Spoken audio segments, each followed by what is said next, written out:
Olá, tudo bem?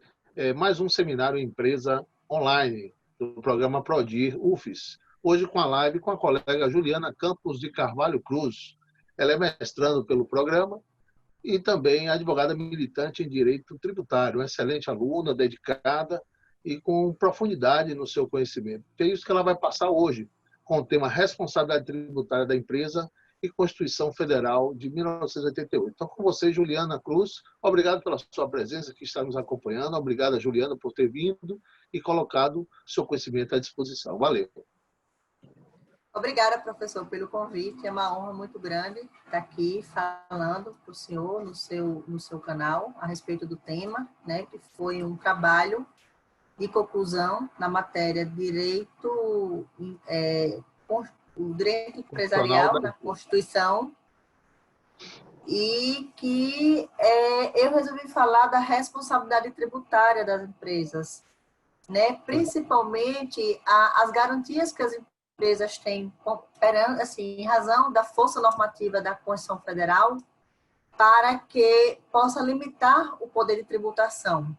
Eu inicio o meu trabalho, na verdade, embora o tema se refira à Constituição Federal de 88, mas para que se chegar a 88, é muito importante a gente fazer um breve histórico das constituições anteriores, de modo a comparar qual o diferencial que a Constituição de 88 ele trouxe para o contribuinte que ocupa um lugar tão vulnerável, né? A empresa, ela geralmente é vista como a forma que o Estado tem de arrecadar, como de receita para que o Estado possa dispor de suas políticas públicas. Então, na ótica da empresa, direito financeiro, né? Sempre sob o viés da arrecadação. Então, anterior à Constituição Federal, havia, sim, um direito tributário, mas não um direito sistematizado, não havia garantias para o contribuinte. Eu ressalto que, inclusive, já havia o princípio da capacidade contributiva, mas não na ótica que foi dada pela Constituição Federal, não sob o viés de proteger o contribuinte da voracidade do Estado. Vejam, após a Segunda Guerra Mundial, o Estado ele passou a assumir determinadas funções que até então não existiam. O Estado passou a ser visto como o Estado do bem social. O Estado ele tem que prover o bem social, né, do povo. Só que, em razão disso, o direito tributário ele passou a ser visto na seguinte situação. De um lado, aquele direito tributário que vai dar oportunidade para o Estado concretizar os objetivos da República, né, aniquilar a desigualdade, fornecer o bem-estar social, a dignidade da pessoa humana, mas, de outro lado, também, depois de 88, passou a ser visto também de uma forma limitada, né? E aí nós temos o artigo 146, que determina que cada lei complementar dispor, inclusive, sobre matérias de contribuinte, de obrigação tributária. Nós temos aí o artigo 150, que fala do princípio do não confisco, o princípio da segurança jurídica, o princípio da legalidade. E esses princípios, eles vão proteger o contribuinte. Por quê? Primeiro, porque antes havia, sim, você só podia instituir tributo, isso nas constituições de 67, nas constituições também de 46, você só podia instituir tributo por força de lei. Porém, essa lei hoje, ela tem outras limitações. Nós temos a lei tem que ser antecedente, a lei tem que ser anterior à instituição, de forma que não repercuta numa surpresa para a empresa. A empresa ela tem que saber quais são os fatos geradores que ela vai poder concretizar para, a partir daí, ela se tornar obrigada a pagar o tributo em razão daquele fato concretizado. Então, não pode haver surpresa. Então, o princípio da legalidade, após a Constituição Federal, ele está intrínseco, ele está completamente vinculado a uma simbiose entre a legalidade e a segurança jurídica. A capacidade contributiva também é um importantíssimo princípio, segundo o qual a empresa só pode pagar aquilo de acordo, proporcional à geração da sua riqueza. E aí eu trago do meu trabalho um aspecto interessante a respeito dessa pandemia, inclusive uma decisão proferida pelo desembargador Ricardo Múcio, e que deu a suspensão da cobrança de alguns tributos. No caso dessa decisão, foi a cobrança do tributo do IPTU, inclusive dizendo isso, olha, a partir do momento que, por força de um ato normativo, né, estava falando da decisão do desembargador Ricardo Múcio, que no momento que ele afirmou que a partir do momento que o Estado, o município, eles determinam o fechamento das empresas que não são essenciais ao período da pandemia, as empresas, embora haja uma importância vital na preservação da saúde e dignidade da pessoa humana, por outro lado, não se pode esquecer a função social da empresa, porque é a empresa que desenvolve a economia do país, a empresa que gera emprego. E essa geração de emprego é muito importante também para os indivíduos. Então, na decisão do desembargador, do ilustre desembargador Ricardo Múcio, ele traz isso à tona, ele fala, olha, tem que preservar a saúde, tem, mas no momento que o ato normativo do poder público determina o fechamento da empresa, impedindo que a empresa gere riqueza, não há também como cobrar tributo. E o IPTU independe do faturamento. O IPTU é cobrado só pelo simples fato de se ter um imóvel, o possuir de forma direta ou indireta. Mas há cobrança do IPTU e essa cobrança foi suspensa. É bem verdade que o Supremo Tribunal Federal, por razões outras, cassou essa decisão, mas eu coloquei no meu artigo porque eu achei de extrema importância, inclusive a fundamentação dele. Ele ressalta a importância, a função social da empresa. Então, a capacidade contributiva, hoje que eu falo após a Constituição Federal, ela não era vista dessa forma nas constituições anteriores, que inclusive na Constituição de 67 tínhamos aí um regime autoritário. Então, tínhamos um executivo com uma força muito grande, inclusive acima do legislativo.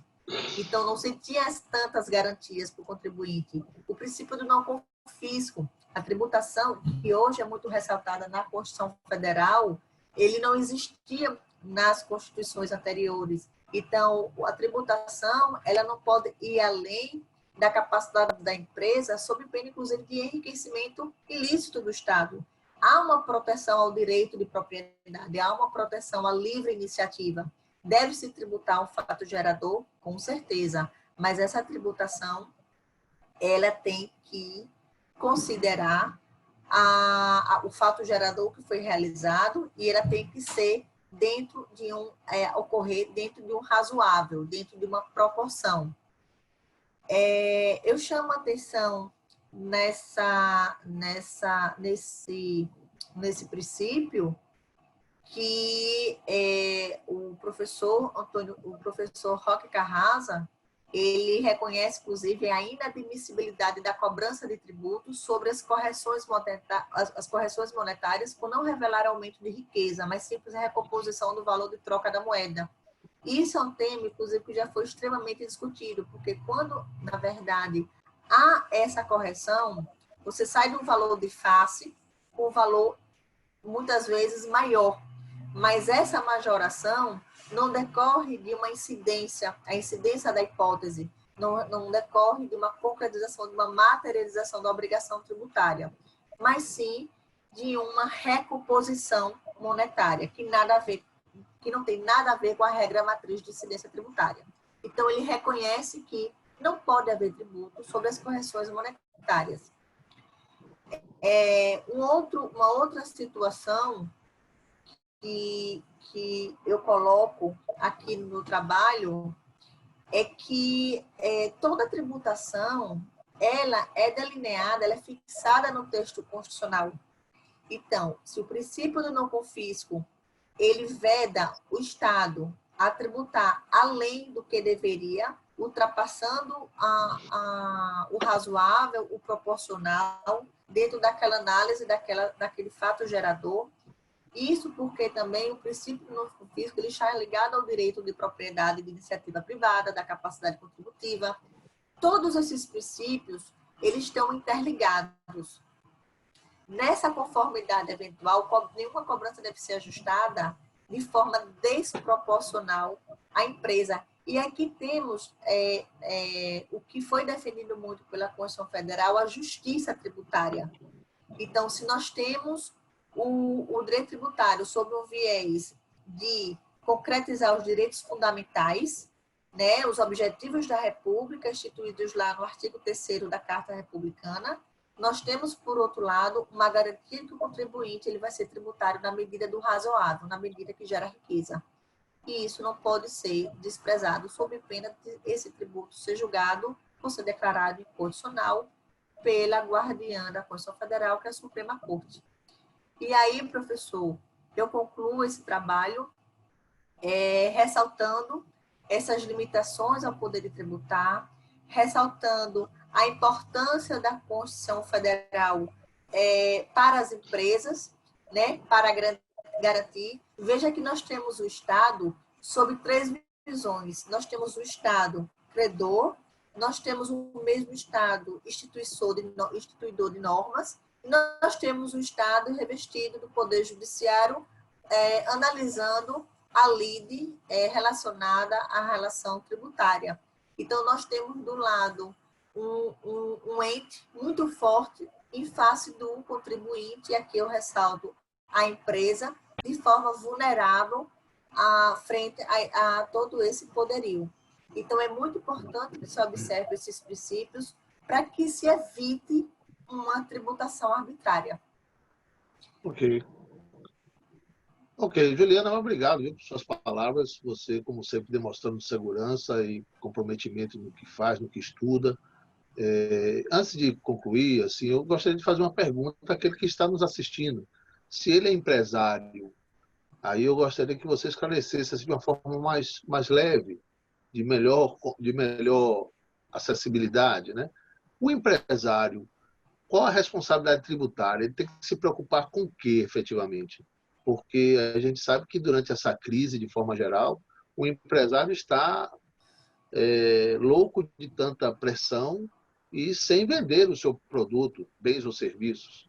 Então, eu acho que a pergunta que até eu gostaria de saber é isso. Qual a preocupação, qual a responsabilidade tributária perante o empresário hoje, durante a crise ou no pós-crise, ao seu ver? Professor, a gente tem que fazer uma diferenciação da responsabilidade da empresa para a responsabilidade do sócio, né? Há uma distinção muito grande. Então, assim, o que é que acontece hoje? O governo federal, ele suspendeu, ele prorrogou os prazos de pagamento dos tributos federais, inclusive de entrega das obrigações acessórias.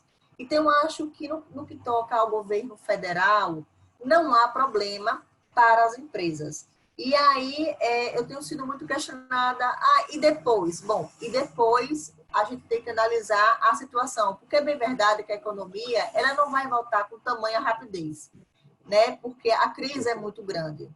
Então, mas de qualquer sorte, nós temos um alívio para os tributos federais. Para os tributos estaduais, para os tributos municipais, infelizmente, o Estado, nem o município, eu falo aqui o município de Aracaju, eles não suspenderam a cobrança. Houve uma prorrogação do Simples Nacional.